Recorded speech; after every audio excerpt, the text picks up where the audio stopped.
All right, let's dive into two of the absolute biggest questions in all of philosophy, and we're going to do it through the eyes of a genius, Gottfried Wilhelm Leibniz. We're talking about this. If a perfect, all-powerful God created everything, then why is there so much evil? And if that same God already knows every single thing we're ever going to do, how can any of our choices be truly free? I mean, really think about it. The last choice you made, even something small, what you decided to eat for breakfast, or what you're watching right now, was that really you choosing completely on your own? Or was that decision just the final domino to fall in a long chain of causes and effects that started long before you were even born? That's the huge conflict we're getting into today. So you have to picture the scene. It's the 17th century, and Leibniz is caught right in the middle of this massive philosophical tug-of-war. You had brilliant thinkers on completely opposite ends of the rope when it came to free will. Okay, and this slide really just lays out the two camps he was up against. On one side, you've got the determinists, guys like Hobbes and Spinoza. For them, every single choice is just the predictable result of what came before. That feeling of freedom you think you have, sorry, it's just an illusion. But then on the other side, you've got Descartes. He argued for something called indeterminism, the idea that our mind is totally separate from the physical world, so our will just exists in this void, this causal vacuum, making totally random, uncaused choices. So Leibniz is looking at these two extremes, and he's thinking, wait a minute, are those my only options? Am I either a puppet pulled by the strings of causality, or is my will just a completely random, disconnected chaos machine? He thought, surely there has to be another way. And that's exactly what he did. He completely rejected this either-or choice. He decided to forge his own path, a third way that could bring freedom and a divinely ordered universe together. And his entire argument starts with one of the most unique ideas in all of philosophy. And that idea is the monad. This is a big one. The best way to think about a monad is like a unique spiritual blueprint for every single thing that exists. It's not physical, you can't touch it. It's more like a soul or an essence. And here's the wild part.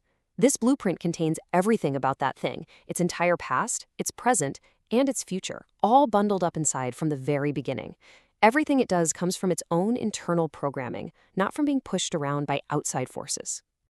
And this brings us right to the heart of what Leibniz was getting at. He said that all those things inside of us, our personality, our desires, our memories, they incline us to choose one way over another. They give us a little push, a nudge in a certain direction, but crucially, they don't compel us. They don't force our hand. So here's the key difference he's making. We are never in a state of perfect balance, of pure indifference. Our inner nature is always leaning us towards something. But, and this is the big but, we always have the power to choose something else. Leibniz famously said, you could be dying of thirst, but you could still choose not to drink, just to prove to yourself that you have the power to resist. The choice is still yours to make. Okay, but this is where things get really complicated. If our entire life story is basically written into our inner nature from the start, doesn't that just sound like a fancier version of determinism? Well, according to Leibniz, God possesses what he calls a perfect concept of every single one of us. And this concept isn't just a picture of you right now. No, it contains everything about you, every thought you've ever had, every choice you will ever make, past, present, and future. For God, it's all just part of your essential identity, and he knows it completely. To make this less abstract, Leibniz uses the powerful, intense example of Judas. From God's point of view, the perfect concept of Judas always included the fact that he would become an apostle, that he would betray Jesus, and that he would be damned. These weren't just things that happened to him, they were part of who he was from all eternity. Now, this is a super subtle but absolutely vital point. Leibniz argues that God does not force Judas to sin. That's not how it works. Instead, God looks at an infinite number of possible versions of Judas and chooses to bring into existence the one whose very nature is to freely choose to betray. So the action still comes from Judas's own nature, but God is the one who chose to make that specific nature real. And this, of course, brings us to the ultimate stress test for Leibniz's entire philosophy. If you have an all-good, all-powerful God who gets to choose which possible people and which possible worlds become real, why in the world would he choose one with so much pain, evil, and suffering? This is the classic logical problem of evil, and it's a real head-scratcher. If God is all-powerful, he has the ability to stop evil. If he's all good, he has the desire to stop evil. If he's all-wise, he knows how to do it. And yet, just look around.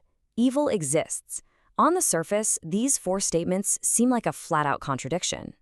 Leibniz's solution to this epic problem is probably the thing he's most famous for, and yeah, maybe the most controversial too. He argues that a perfect God wouldn't just create any old good world. A perfect God would be morally obligated to create the absolute best world that is logically possible. The key word there is possible. For example, maybe a world with zero evil is also a world with zero free will. And Leibniz would say that a world with free creatures and all the bad choices that come with them is still a better, richer world than one full of perfect, mindless robots. And this is so important. For Leibniz, best doesn't mean perfect in every single moment. He saw the world as this huge, dynamic process. Evil is allowed to exist because it actually serves a purpose in the grand cosmic story, moving history forward and ultimately leading to a greater good. The final destination, he called it the city of God, makes all the struggle along the way worth it. So, did he do it?